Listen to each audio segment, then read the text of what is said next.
Oi, pessoal, tudo bem com vocês? Recentemente, eu fiz um vídeo aqui falando de uma grande conquista que eu tive, que foram R$ 100.000 em dividendos. E eu tinha prometido que voltaria aqui. E aqui estou! E eu vim aqui para falar como tudo começou. Eu tinha falado assim, porque eu só falei que recebi aquele valor, tá, mas como que você fez? O que que você precisou fazer? Como que foi isso, o seu dia a dia? E faltaram essas informações naquele vídeo. E aí eu vou trazer um pouco mais aqui de informações para vocês saberem exatamente desde o início. Por que que eu resolvi investir? Como que foi isso? Tá bom? Então vamos lá, vou compartilhar a tela aqui com vocês. Então vamos lá, galera. Sobre os investimentos. Como que eu comecei a investir? Que nem eu falei para vocês, precisa ter um objetivo claro. Qual que é o seu objetivo na hora de investir? É comprar um carro, é comprar uma casa, é viver de renda, ter uma renda passiva, é a sua aposentadoria, é comprar uma moto. Então cada um tem o seu objetivo na hora de investir. E o investimento ele vai acabar te ajudando a conquistar isso de uma maneira mais rápida. Então você precisa se organizar financeiramente para você conquistar esses seus objetivos. Tudo começou, gente, em uma palestra na academia. Eu era professor de academia. Em 2016, 2017, eu vi uma palestra falando sobre a questão financeira dos professores, ensinar, educar o professor financeiramente, falando das possibilidades de economizar, de poupar, que é importante isso para o nosso futuro, não só para os professores, mas de todo mundo. Então, essa palestra ela foi, eu diria, o ponto-chave, o momento da virada que eu fui atrás dos investimentos. E aí eu lembro que naquela palestra ficou muito claro para mim que eu falei assim, eu preciso me organizar para minha aposentadoria. Porque hoje eu tinha muita energia na época, ainda continuo tendo, quase 10 anos atrás. Eu tinha muita energia e eu falei assim, será que eu vou conseguir dar aula até 50, 60, 70 anos? Eu acho muito difícil. E aí o pessoal já falava da reforma da Previdência, que precisava fazer a reforma, que do jeito que está não poderia ficar. E aí eu trouxe alguns dados aqui para vocês para entenderem. E assim, hoje, ainda hoje, existem vários anúncios falando, vários anúncios, várias manchetes, várias formas de alertar o cidadão que está difícil pela internet, pelas propagandas. Então, assim, ó, um exemplo aqui, ó, uma reportagem do G1. Presidente do TCU diz que a Previdência é uma bomba que não vai parar. O governo estimou que o rombo do INSS deve mais que dobrar até 2060. Ou seja, o dinheiro já fala, o governo hoje já tem dificuldade de pagar as contas. Como é que vai pagar isso? Vai dobrar? Muito difícil. Aí vem na Veja, o país pode parar, alerta novo presidente do TCU sobre a Previdência. Aí outro investidor sardinha, você não vai se aposentar, o golpe da Previdência. G1 de novo, com o envelhecimento da população, o governo prevê que o rombo do INSS, ou seja, só notícias bem otimistas. Não, só que não. Então, assim, no longo prazo, acredito que isso tende a piorar. Mas, se Deus quiser, estaremos vivos para ver, né? Então, assim, ó, esse é um gráfico de como era a Previdência em 1980. A cada 6 pessoas e meia trabalhando, tinha um aposentado. Então, assim, era uma pirâmide super tranquila. Ou seja, 6 pessoas, desconto o benefício, vai pagar aposentado. Nem todo mundo chega lá, as pessoas morrem, tem muita gente trabalhando, a gente desconta esse valor. A perspectiva, a projeção para 2080. A cada 1,8, 1,9 de pessoas trabalhando, vai ter 8 aposentados. Ou seja, a conta não vai bater. Alguém não vai receber aí. Tomara que não seja o meu, mas você precisa se organizar para isso. 2080 é muito tempo. Mas eu nem sei se eu vou estar vivo. E se estiver vivo? Como é que vai ser? Vai depender da ajuda da família, vai depender única e exclusivamente do auxílio do governo. Então é difícil. Como está hoje, turma? Em 2022, ó, o gráfico, a pirâmide, ela já não é mais aquela pirâmide tradicional. Ela está em um formato diferente. Ou seja, a base aqui dos contribuintes estão ganhando mais idade, estão envelhecendo, só que a nova geração da pirâmide lá embaixo não tem tanta gente trabalhando assim. Porque hoje, além de trabalho, existem serviços. Tem muita gente que vai para essa parte de serviço e não tem o trabalho CLT. E aqui em 2050 só piora, ó, a base 3,4 em 2022, 2,4 da população. Então, por pessoa, mais ou menos. Então, assim, ó, as formas que tem para você fugir disso, não depender do governo, são as formas que eu pensei. Então, assim, ó, empreender é uma possibilidade. Você pode abrir uma loja, você pode abrir uma franquia, você pode fazer qualquer coisa, você pode empreender. Abrir uma lojinha de roupa, uma bombonière, uma rede de farmácia, o que você quiser, você vai empreender. Ou através do imobiliário. Vou comprar um terreno, vou construir kitnet, receber isso. Aí eu compro um terreno, o dinheiro das kitnet, eu compro um terreno, construo, vendo. Pode ser também, é uma forma. Tem gente que se dá super bem com isso. Mas cada pessoa é diferente da outra. Eu, no meu caso, fui aqui, ó, nos dividendos.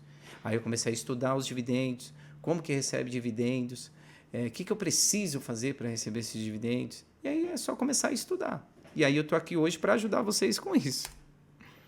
E aí, assim, existem as ações e os fundos imobiliários. As ações são as empresas, as clássicas. Vamos pensar no setor bancário. Itaú, Bradesco, Banco Inter, Nubank, Santander, Banrisul, e aí vai infinidade de bancos. Outras empresas, Vale, Petrobras, Saneamento, Sabesp, a Vivo, Telefônica, a TIM, questões de tecnologia, a Tesla, Microsoft, existem várias empresas e vários setores. Existe o setor bancário, existe o setor de telecomunicação, existe o setor de saneamento, de mineração, de energia, vários setores. E para os fundos imobiliários, também. Só que o fundo imobiliário não é que nem a empresa tem lá, no fundo imobiliário tem o gestor.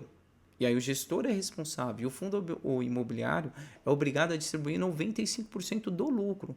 Então o gestor, vamos supor, ele vai criar um fundo de shopping.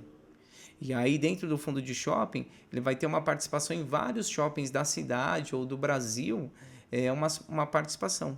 E aí você pode virar sócio desses shoppings com uma cota. E dentro disso, do fundo imobiliário, também existem os setores. Tem o setor de shopping, tem o setor de galpão logístico, tem o setor de CRI, né, que são dívidas. Existem vários setores. E aí cabe a você analisar e ver qual que é o melhor para você. O ideal seria o quê? Distribuir isso. Um pouquinho disso, um pouquinho disso, um pouquinho disso, um pouquinho disso, disso e disso. Tá bom? Então, assim, ó, hoje o meu patrimônio está em 69% em ações, 24% em fundos imobiliários e 6,1% em renda fixa. Tudo isso, Renato? Sim, tudo isso. Gente, quando você faz investimento, cada investidor tem o seu perfil. Eu não me incomodo de ter essa porcentagem em ações. Tem gente que tem 100% em ações, tem gente que tem 50% em ações, 50% em fundos imobiliários. Tem gente que tem 15% em ações, 15% em fundos imobiliários e todo o restante em renda fixa. Cada investidor sabe o que é melhor para si. Por isso que é ideal você conhecer os produtos. Então, os investimentos estão assim, todos em uma prateleira, e aí você pode acessar todos eles e ver qual que é o seu perfil. Existem ações de crescimento e existem as ações que é muito difícil crescer, mas elas já são dona do mercado, praticamente. Então, vamos pensar que uma ação que é dona do mercado aí hoje em dia, a Ambev.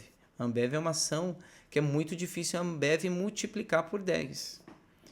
Lá atrás, em 2019, eu comprei Banco Inter e Bradesco. O Banco Inter, eu tinha ciência, eu falei assim, qual é a chance do Banco Inter captar vários clientes e multiplicar por 10? É enorme.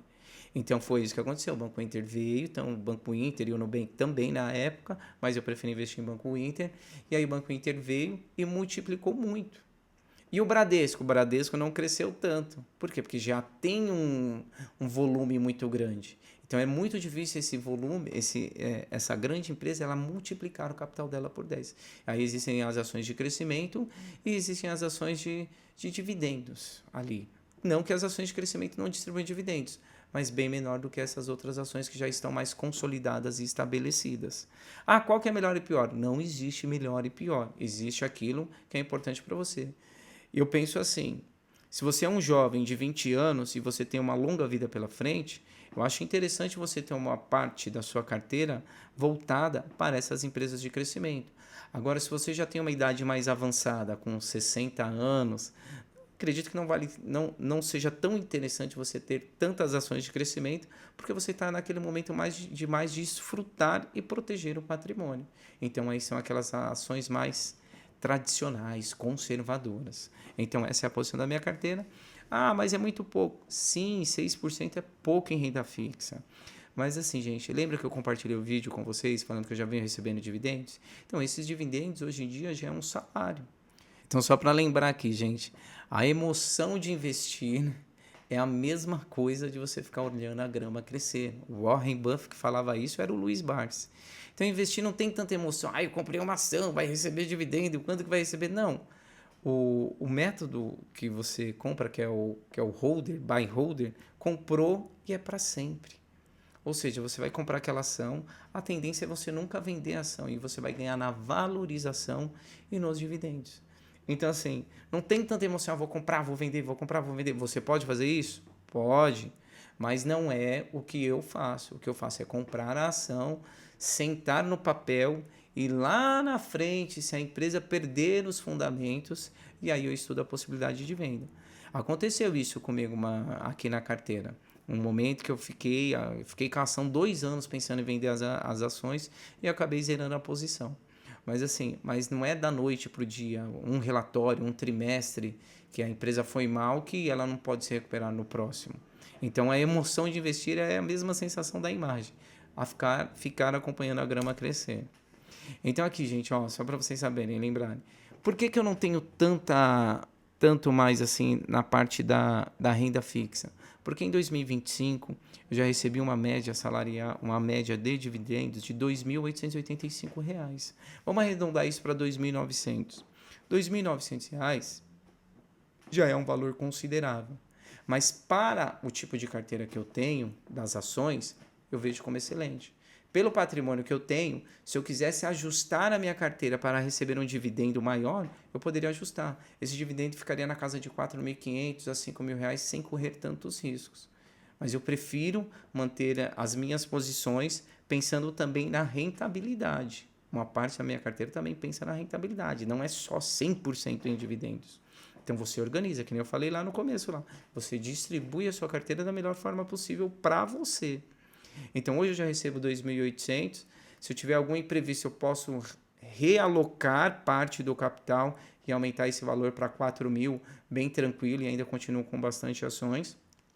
Isso já te dá um conforto. Já te dá um conforto para tudo.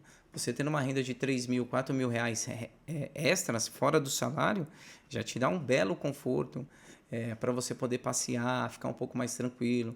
Que nem eu falei para vocês, eu sou um professor de educação física, personal. Às vezes eu tenho mais alunos de personal, às vezes eu tenho menos. Eu trabalho fixo em um colégio. Então, a renda, a parte do colégio, ela não oscila, ela permanece sempre a mesma. Mas a parte de personal, ela sempre está oscilando, tá bom?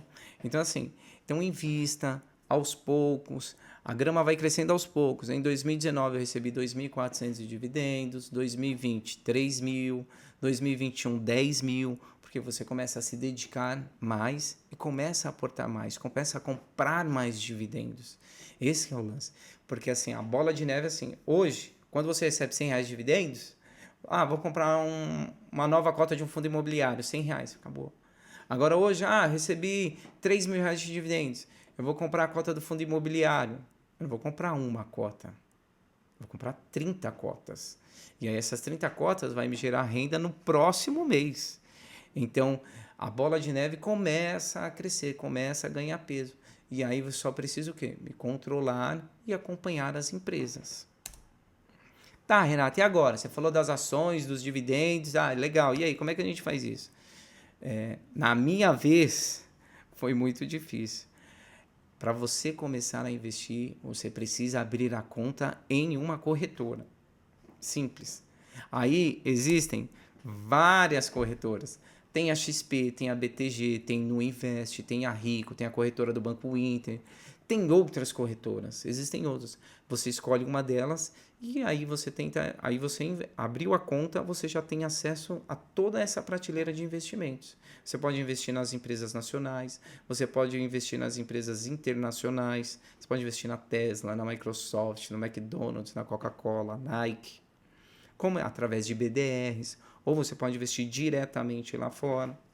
Então, a partir do momento que você abre conta em uma corretora, você tem acesso a todas as empresas de virar sócio, de virar parceiro.